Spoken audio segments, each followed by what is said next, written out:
there is always a tussle between the various organs of the government. Especially as rightly said, it is not actually the fourth pillar of democracy. We can say that's a central pillar of democracy, because all the other organs were existing time immemorial. When even the aristocratic kings were there, they were executives who will execute it. They were people who will judge. The judiciary was there.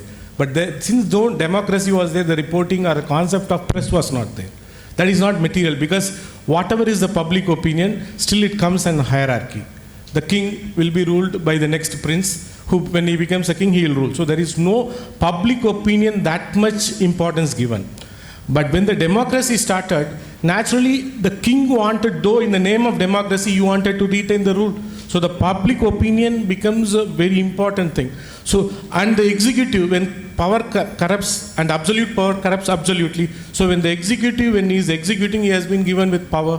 So there is always a tussle between the people's right in a democratic country who wanted to influence or make the public opinion in their favor. So that is why the press started playing an important role in a democratic setup. And the constitution guarantees that.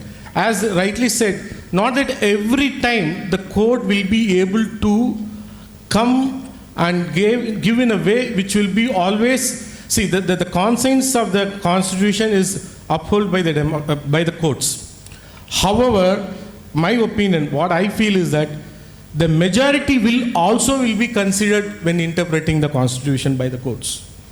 That is why when in 1950, when that case came, as Sir rightly said, there was one right extreme organizations journal which they want to block it. But in order to make it equitable, they also went to the left extreme, and then they combined together and then done it.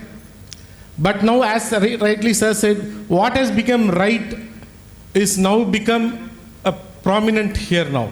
So the place may change, but their role from the aggressor to the ruler will never change. So the court will be also taking into consideration the public mood or the majority when interpreting the constitution.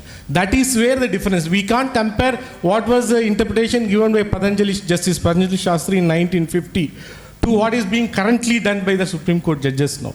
Because the public mood also has changed, and the will of the public mood is what reflected in the law or by the rulers. So the court will also consider the current trend of the public mood in interpretation.